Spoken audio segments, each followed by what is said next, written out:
Back to the channel बातें Indian mom की। कैसे हो आप लोग? आई होप आप सब अच्छे होंगे। हम भी बिल्कुल अच्छे हैं।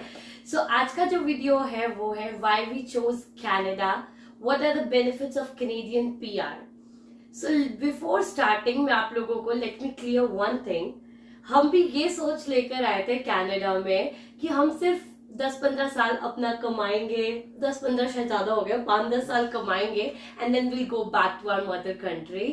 लेकिन जो कनाडा है ना, मैं प्यार से ये टर्म देती हूँ कि वो आपको अपने चक्रव्यूह में ना धीरे धीरे, प्यार की टर्म है, चक्रव्यूह में धीरे धीरे फंसा जरूर देती है ना। तो आप उसमें फिर फंसते ही जाते हो कि मतलब, और हो भी सकता है कि जो मैंने बहुत लोगों से सुना भी कि यार वहां पे वापस जाके आप लोगों के लिए, बच्चे के लिए सेटल होना मुश्किल हो जाता है। क्योंकि यहाँ का थोड़ा कल्चर अलग है। तो पर चलो लेट्स सी, वो तो भी बहुत आगे की बात है। अभी तो हमें यहाँ पे 3 ही साल हुए। लेकिन चक्रव्यूह हम गलत वर्ड नहीं बोल सकते। यस, कनाडा आपको इतना प्यार देता है ना, क्योंकि यहाँ पे इतनी डाइवर्सिटी है, इमिग्रेंट्स इतने सारे हैं कि वो आपको एक कंफर्टेबल जोन देता है। इसीलिए जब आप एक बार कनाडा आ जाओ ना तो आप वापस नहीं जाते हो। हम भी इनिशियली यही सब सोचते थे, हमारे सारे फ्रेंड्स हमें कहते थे तुम बोल रहे हो लेकिन ऐसा होने नहीं वाला है। बट यस, आज मुझे पता चल गया कि वैसा नहीं होता लेकिन है। ऐसा भी नहीं है कि लोग वापस नहीं जाते, जाने वाले जाते हैं, जिनकी प्रायोरिटी ज्यादा ही है, कुछ उस तरह की है, उन्हें नहीं रहना यहाँ पे। कुछ लोगों को वेदर ही नहीं सूट करता यहाँ का, तो वो एक्सेप्शन है कि वो लोग जाएंगे ही अनटिल और अनलेस उनकी कोई मेजर प्रॉब्लम ना हो। कोई या वो घर में उनके मम्मा पापा अकेले हैं या वो सिंगल चाइल्ड है, तो होता है कि वो नहीं, पेरेंट्स नहीं आना चाहते और इसलिए वो वापस गए। उसके बहुत रीजन है ना, जाने के तो बहुत रीजन हो सकते हैं, लेकिन हम वैसे कहें तो वैसे फिर आप इसमें फंसते रहोगे, तो उसके बाद आप इसमें फंसते ही जाओगे। तो अभी हम शुरू करते हैं एक एक करके अपने वो कुछ पॉइंट्स कि कैनेडियन पीआर अगर आप ले लेते हो तो आपके उसको क्या बेनिफिट्स हो सकते हैं। एंड रियली कैनेडियन पीआर लेना एक बहुत ही अच्छा डिसीजन है, उसके काफी ज्यादा बेनिफिट्स हैं अगर आप इस कंट्री में रह रहे हैं। हम सिर्फ कैनेडियन पीआर के बारे में ही नहीं बल्कि वर्क परमिट के बारे में भी आप लोगों को बताएंगे, क्योंकि हम लोगों ने भी अपनी जर्नी यहाँ पे हमने वर्क परमिट से ही शुरू किया। और ये चीज आप चेकआउट कर सकते हैं हमारी कैनेडियन पीआर जर्नी के अंदर हमारे क्या क्या एक्सपीरियंसेस रहे जब हम वर्क परमिट पे आए, कैसे कैसे हम लोगों ने पीआर लगाई, क्या क्या प्रॉब्लम्स आई, कैसे कैसे हम लोग आपको सोल्यूशन दे सकते हैं उन सब चीजों का। एंड अगर आपको कोई भी डाउट है प्लीज कमेंट बॉक्स में आप हम लोगों से पूछ सकते हैं। एंड इंस्टाग्राम पे भी हमें फॉलो कर सकते हैं, हमें नहीं मुझे फॉलो कर सकते हैं, लिंक आपको डिस्क्रिप्शन में मिल जाएगा। तो चलिए शुरू करते हैं। सबसे पहला बेनिफिट, कैनेडियन पीआर का सबसे पहला बेनिफिट यही है, right to live, study, work and move to any province in Canada. So अगर आप एक बार कैनेडियन पीआर ले लेते हैं सो आप एलिजिबल हो जाते हैं यहाँ पे कितने भी एक्सटेंट तक रहने के लिए, कहीं पे भी काम करने के लिए, किसी भी प्रोविंस मतलब किसी भी स्टेट में मूव करने के लिए। आपको कोई नहीं रोक सकता कहीं पे भी मूव करने के लिए, काम करने के लिए। यस, सो ये पहला बहुत ही अच्छा बेनिफिट है कि आप कहीं भी मूव कर सकते हैं जहां आपकी जॉब, आपके प्रोफेशन के हिसाब से आपके पास ज्यादा जॉब अपॉर्चुनिटीज है। बिल्कुल, मतलब आप बाउंडेड नहीं हो किसी एक जगह के लिए, अनलेस एंड अनटिल वो पीएनपी प्रोग्राम नहीं है जिसमें आपको कुछ 2 इयर्स का उस पर्टिकुलर प्रोविंस में रहना पड़ेगा। But that is again the different story कि मतलब आप 2 साल एक प्रोविंस में रहो, उसके बाद then you are eligible to travel to, I mean you can settle down in any province in Canada. Second point है हेल्थ बेनिफिट्स। कि जब भी आप किसी कंट्री जाते हो तो आपको यही डर रहता है कि हेल्थ के लिए कैसे रहेगा। अब इंडिया में तो हम जाते हैं डायरेक्टली और आपने पर्ची बनवाई और आपने चेकअप शुरू कर दिया। लेकिन यहाँ पे हेल्थ मतलब जो भी आपका मेडिकल है वो काफी कॉस्टली है। तो इसलिए यहाँ पे या तो जो भी लोग आते हैं तो वो इंश्योरेंस उनके पास होनी चाहिए, अपनी प्राइवेट इंश्योरेंस होनी चाहिए। क्योंकि यहाँ पे बेसिकली जब भी आप वर्क परमिट पे आते हो या आप पीआर पे आते हो तो आपको ओहिप कार्ड मिलता है, that is Ontario health insurance plan. उसका कैसा रहेगा, आप किसी भी डॉक्टर के पास जाओ, आप उनको अपना कार्ड शो करो एंड दैट्स इट। तो उसके साथ ओहिप जो है वो आपकी डॉक्टर की फीस को कवर कर लेता है। और ऐसे ही सेपरेटली अगर आप मेडिकल के लिए, मेडिसिन के लिए होगा तो उसके लिए भी आपका कोई ना कोई पार्टी रहती है जो आपको वो प्रोवाइड करती है। जैसे मान लीजिए कोई इंश्योरेंस प्रोवाइड करती है। जैसे मान लीजिए मेरी कंपनी हमें सन लाइफ प्रोवाइड करवाती थी कि जो भी आपका मेडिसिन का खर्चा होगा वो सन लाइफ कवर करेगी। जो भी ओवर द काउंटर मेडिसिन होंगी उनके लिए वो कवर नहीं होती, क्योंकि उस सन लाइफ के कार्ड में मेंशन होता है, मतलब उनकी कि आपका जो वो कार्ड है वो कौन कौन सी मेडिसिन को कवर कर रहा है।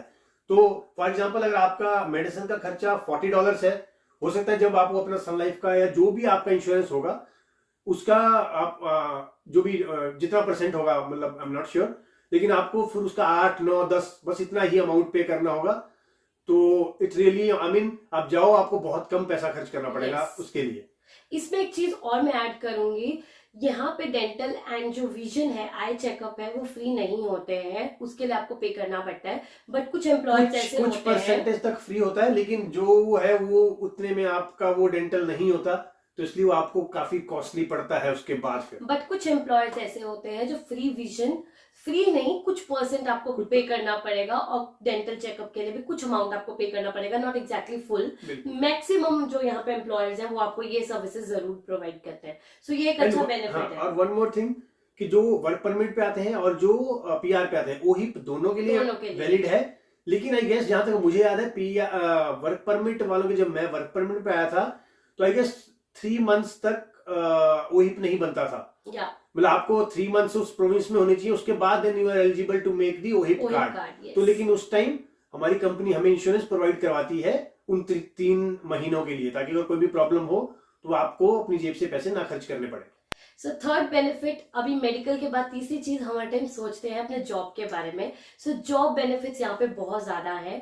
मैं पहली चीज आप लोगों को बहुत अच्छे से क्लियर करना चाहती हूँ, Canada is full of opportunities. In fact अगर आप अपना बिजनेस भी स्टार्टअप करना चाहते हैं, आपको बहुत अच्छे से गवर्नमेंट सपोर्ट करती है। यहाँ बहुत सब्सिडीज आपको मिलती हैं एजुकेशन के लिए, आपके मेडिकल के लिए, या फिर आपके जॉब्स के लिए भी। अब जॉब मेरा पर्सनल एक्सपीरियंस है, और इवन ये बेनिफिट्स हमें भी नहीं पता थे जब हमने पीआर तक, मुझे पता नहीं था कि ऐसे भी कोई बेनिफिट्स यहाँ में मिलते हैं। लेकिन पीआर के बाद तब हमने जब थोड़ा गूगल किया तब हमें पता चला यहाँ तो ये सब बेनिफिट्स आप ले सकते हो। सो अभी मेरा जॉब रिसेंटली लगा है। वैसे मैं पहले भी कस्टमर केयर में काम करी थी, लेकिन अभी मेरी टीचिंग में जॉब लगी है, तो वो एक्सपीरियंस मैं आप लोगों के साथ शेयर कर सकती हूँ कि क्या क्या हुआ मेरे साथ। सो सबसे पहले जब मैं कनाडा आई थी, मैंने 2 इयर्स तक कोई जॉब नहीं करी थी और ना ही कहीं अप्लाई करा था। लेकिन 2 इयर्स के बाद मुझे पता चला कि मैं न्यू कमर सेंटर में अप्लाई कर सकती हूँ और वहां से मुझे बहुत सारे बेनिफिट्स मिल सकते हैं। सो जब मैं अनएम्प्लॉयड थी तो उन लोगों ने मुझे फुल सपोर्ट किया। सबसे पहले तो वो आपको जॉब ढूंढने में हेल्प करेंगे, आपको मेंटली, आपको इमोशनली गाइडेंस देंगे, आपको अच्छे से सपोर्ट करेंगे हर एक चीज के लिए। अभी सिर्फ मेंटली एंड इमोशनली वो आपको सपोर्ट नहीं करेंगे, बल्कि आपकी जॉब के लिए भी आपको प्रॉपर्ली भेजते रहेंगे कि कहाँ कहाँ पे वैकेंसीज हैं आपके इंटरेस्ट के हिसाब से, and you can apply there. और वो आपसे प्रॉपर्ली कॉन्टैक्ट करते रहते हैं हर 15 डेज के बाद कि आपका कहीं पे कुछ हुआ कि नहीं। अभी मैं बात करी थी mentally and emotionally. Apart from mental and emotional support, यहाँ फाइनेंशियल सपोर्ट भी आप लोगों को करते हैं। जब तक आप लोग, फॉर एग्जाम्पल मेरी जॉब लगी एंड आई टोल्ड देम कि मेरी जॉब लग गई है, सो उन्होंने मुझे उस टाइम पे कुछ पैसे देने के लिए बात करी। अब वो पैसे क्या थे, उन्होंने कहा कि हम आपको एक तो जो आपका कम्यूट करने का बस का जो है, हम आपको $200 जो है इनिशियली प्रोवाइड कर रहे हैं। उसके साथ साथ जो भी आपकी बेसिक रिक्वायरमेंट है उस जॉब के लिए, आपके कपड़े, आपके जूते, आपके whatever you need for the job, just let us know, list बना के उनका एक पर्टिकुलर अमाउंट रहेगा and then provide you in free वो सारी चीजें। तो ये बहुत ही अच्छा बेनिफिट है कि आपको, जब तक आप, क्योंकि जब आप नए आते हो, लेट्स से आप पीआर भी लेकर आ रहे हो, हर एक इंसान यहाँ पे आके इनिशियली बहुत स्ट्रगल करता है और लेबर से ही शुरू करता है। सो अगर आप लेबर जॉब पे हो तो गवर्नमेंट अगर आपको इतने बेनिफिट्स प्रोवाइड कर रही है तो आपको स्टार्टिंग में थोड़ा सा डर नहीं लगेगा। जब आपके पास बस कार्ड फ्री पड़ा है, आपको किराया नहीं खर्चना है कहीं पे भी जाने का, कपड़ों के लिए भी पैसे हैं। बिकॉज $200 मतलब कि आपका अराउंड आप 2 महीने उससे बसेस में कम्यूट कर सकते हो। तो एटलीस्ट जो इनिशियली आपको जो लगेगा अगर यार मेरा खर्चा होगा, तो वो उसके लिए सपोर्ट मिल गया। कपड़ों के लिए या जो भी आपकी नीड है, कुछ पर्टिकुलर अमाउंट तक वो आपको देंगे, तो it's a very good thing. And in fact उन्होंने ये भी कहा कि it's not about the initial phase, हम आपको 1 ईयर तक प्रॉपर्ली चेक करते रहेंगे कि आपको कोई प्रॉब्लम तो नहीं आ रही है, आपको कहीं पे कोई जरूरत तो नहीं है। अगर आप जॉब से सेटिस्फाइड नहीं हो, आप छोड़ देते हो, देन अगेन वो आपको और जॉब प्रोवाइड करवाएंगे और उसके लिए भी आपको सपोर्ट करेंगे। लेकिन ये जॉब जो मुझे लगी है, ये न्यू कमर सेंटर के थ्रू नहीं लगी है, लेकिन यस उन्होंने मुझे बहुत ज्यादा सपोर्ट करा है throughout this phase. Exactly, yes. So अभी बारी आती है 4th पॉइंट की, और 4th पॉइंट है एजुकेशन। क्योंकि जब भी हम मूव करते हैं हम ये सारी चीजें जरूर देखते हैं अपनी फैमिली के पर्सपेक्टिव से भी। सो एजुकेशन कनाडा में टोटली फ्री है, टिल द एज ऑफ 18 और मैं कह सकती हूँ हाई स्कूल तक। सो बिल्कुल फ्री, आपको कुछ भी पैसे नहीं पे करने हैं उसके लिए। इनफैक्ट अभी मेरा बच्चा है वो स्कूल जाता है तो उसके लिए हमें इनफैक्ट उसकी स्टेशनरी वगैरह स्कूल से बेनिफिट मिलते रहते हैं, बीच बीच में स्टेशनरी फ्री आती भी है, स्कूल वाले देते हैं। हाँ यस। जबकि हमने जब से उसको एनरोल करा है किसी भी प्रोग्राम के अंदर, हम लोगों ने कुछ भी पे नहीं करा है। यस, हम लोगों ने जब उसको प्री स्कूल में डाला था, वो एक प्राइवेट प्रोग्राम था, उसमें हम लोगों ने जरूर पे किया था। लेकिन जब से हम उसको गवर्नमेंट स्कूल में हमने डाला है, यहाँ पे प्राइवेट और गवर्नमेंट में कोई बहुत डिफरेंस नहीं है। जैसे बैक होम हम लोगों की मेंटालिटी होती है कि प्राइवेट में बहुत अच्छी पढ़ाई है और गवर्नमेंट में बिल्कुल भी अच्छी नहीं है। So let me tell you one thing, यहाँ पे हर कोई अपने बच्चे को जो स्कूल बोर्ड है, डिस्ट्रिक्ट स्कूल बोर्ड्स हैं, जो गवर्नमेंट स्कूल्स हैं, उन्हीं के अंदर एनरोल करवाते हैं। तो कोई बहुत ज्यादा डिफरेंस इसमें नहीं है। एक चीज और मैं आप लोगों के साथ इसी में ऐड ऑन करना चाहती हूँ कि पीआर का बेनिफिट ये सिर्फ पीआर के लिए नहीं है, वर्क परमिट के लिए भी है। वर्क परमिट वालों के लिए भी बच्चों की एजुकेशन फ्री है। फ्री है, उसमें कोई आपको ऐसा नहीं है कि आप वर्क परमिट में हो तो आपको पैसे देने पड़ेंगे। यस, नहीं, ऐसा कोई कुछ वो नहीं देना है। या लेकिन इसमें एक चीज और है कि अगर आप एज एन इंटरनेशनल स्टूडेंट आते हो, जब से आप पीआर ले लेते हो यहाँ पे आके, तो अगर आप इंटरनेशनल स्टूडेंट हो ना तो आपकी जो फीस है वो ज्यादा रहेगी। लेकिन अगर आप पीआर पे हो और वही कोर्स कर रहे हो तो आपकी फीस जो है उस कोर्स की काफी ज्यादा कम रहेगी। बहुत ज्यादा डिफरेंस है, मतलब हाँ, वो एज ए इंटरनेशनल स्टूडेंट्स तो बहुत ज्यादा पे करना पड़ता है फिर। या तो ये हमें एक सबसे अच्छा बेनिफिट यहाँ पे रहने का लगता है। अब फिफ्थ पॉइंट है आपका चाइल्ड केयर बेनिफिट। यस। अब इसके अलावा भी गवर्नमेंट यहाँ पे आपको और भी पैसे देती है monthly, that they called as a child care benefit, कि बच्चे की केयर के लिए भी वो आपको पैसे दे रहे हैं। और वो चाहे फिर आपका 1 हो, चाहे 2 हो, 3 हो, लेकिन उस पर कुछ अमाउंट मेंशन होता है, मतलब कि आपको इट डिपेंड्स ऑन इनकम कि आपको कितना मिलेगा। और वो कुछ 10 और 12 ईयर्स तक मिलता है, जब तक आपका बेटा 10-12 ईयर्स तक का नहीं हो जाता। ये अमाउंट ग्रेजुअली डिक्रीज होता रहता है। जैसे मान लो आपका 1 साल का बच्चा है तो उसको हो सकता है 350 मिले, उसके बाद 4 साल पे पहुंच के हो सकता है वो 300 रहे। जैसे अभी फिलहाल जो हमें मिलता है वो approximately around between 300 to 350, between 300 to 350 years, तो इतना हमें मिलता है, जो कि ग्रेजुअली धीरे धीरे कम होता रहता है। और ऐसा नहीं है कि CCB is only for PR holder, work permit वाले भी इसके लिए एलिजिबल होते हैं, लेकिन आफ्टर 18 मंथ्स कि जो वो उनको यहाँ पे आए हुए 18 मंथ्स हो चुके हुए हैं, उसके बाद वो उसके लिए एलिजिबल है, तो उनको भी सेम अमाउंट मिलेगा। तो इसमें ऐसा कुछ नहीं है कि पीआर वाले को ही मिलेगा और वर्क परमिट को नहीं मिलेगा, लेकिन हाँ, ओनली 18 मंथ्स का वेट है फॉर वर्क परमिट होल्डर्स। तो ये हमें बहुत बड़ा एक बेनिफिट लगता है, जो कि आप अभी बिकॉज हाई स्कूल तक तो इनकी एजुकेशन फ्री होती है, लेकिन उसके बाद जब बच्चा यूनिवर्सिटी जाएगा तो वो आपको ये जो पैसे देंगे तो उसको आप फ्यूचर में बच्चे की पढ़ाई के लिए ही यूज कर सकते हैं। Yes. The 6th point key. You can sponsor your parents, grandparents as well as your sibling. इससे बड़ी एडवांटेज और क्या हो सकती है? जब आप इतने दूर अपने पेरेंट्स, ग्रैंड पेरेंट्स और अपने भाई बहन से दूर रह रहे हो तो आप उनको भी अपने पास बुला सकते हो। सो अगर बात करें हम पेरेंट्स और ग्रैंड पेरेंट्स के केस में, तो यहाँ पे ड्रॉ निकलते हैं आपके, जिसमें आप उनका जो है आप अप्लाई कर सकते हो। और अगर ड्रॉ में आ जाता है तो आप अपने पेरेंट्स और ग्रैंड पेरेंट्स को यहाँ पे बुला सकते हो, उनको अपने साथ जितना मर्जी टाइम लाइफ लॉन्ग रख सकते हो। एज वेल एज आप वो जॉब भी कर सकते हैं कहीं पे भी। अगर वो स्टूडेंट है, जैसे आपके सिबलिंग आते हैं, वो स्टूडेंट है तो वो स्टडी भी कर सकते हैं। अगर आपका कोई सिबलिंग है वो आना चाहते हैं तो आप उनको 15 पॉइंट्स देकर हेल्प कर सकते हो, which is called as a sibling quota. तो वो यहाँ पे 15 पॉइंट उनको आइल्स का एग्जाम तो देना ही पड़ेगा, यस, जो भी एग्जामिनेशंस रहते हैं वो उनको देने पड़ेंगे, लेकिन आप उनकी जो स्कोर कार्ड है उसमें 15 पॉइंट अपनी तरफ से ऐड करवा सकते हो because of your blood relation to that person. So ये एक बहुत बड़ी एडवांटेज मुझे लगती है कनाडा में। अपने जैसे कई बच्चे सिंगल चाइल्ड होते हैं तो वो अपने पेरेंट्स को अकेला नहीं रख सकते, तो उनके लिए बहुत ही अच्छी चीज है ये। 7th point, so job change. या अब जॉब चेंज देखो, जब पीआर हो जाती है तो आप जॉब चेंज के लिए एलिजिबल होते हो। वर्क परमिट पे भी एलिजिबल होते हो, बट इट ऑल डिपेंड्स कि आपका वर्क परमिट किस टाइप का है। वर्क परमिट अगर क्लोज वर्क परमिट है तो दैट मीन्स आप सिर्फ उसी एम्प्लॉयर के लिए ही जॉब कर सकते हो। अगर ओपन वर्क परमिट है then you are okay to change the job. तो लेकिन पीआर वालों के लिए फिर ये रिस्ट्रिक्शन भी हट जाती है, तो वो कहीं पे भी जॉब भी कर सकते हैं। तो ये एक बहुत अच्छी चीज है, क्योंकि हर कोई आके ग्रो करना चाहता है और जॉब चेंज में ही आपकी ग्रोथ होती है। तो ये भी एक बहुत ही अच्छी अपॉर्चुनिटी है, हम कहेंगे बिल्कुल। सो अभी बात करते हैं पॉइंट नंबर 8 की, So Canadian PR has बिल्कुल same benefit as that of Canadian citizen person. तो कोई डिफरेंस नहीं है, वोट सिर्फ का difference. यस सिर्फ एक वोट का डिफरेंस है, difference. मात्र एक, वो है वोटिंग का डिफरेंस. कि अगर आप कैनेडियन पीआर पे हैं तो आपको वोट देने का हक नहीं है, but if you have a Canadian citizenship तो आप वोटिंग कर सकते हैं.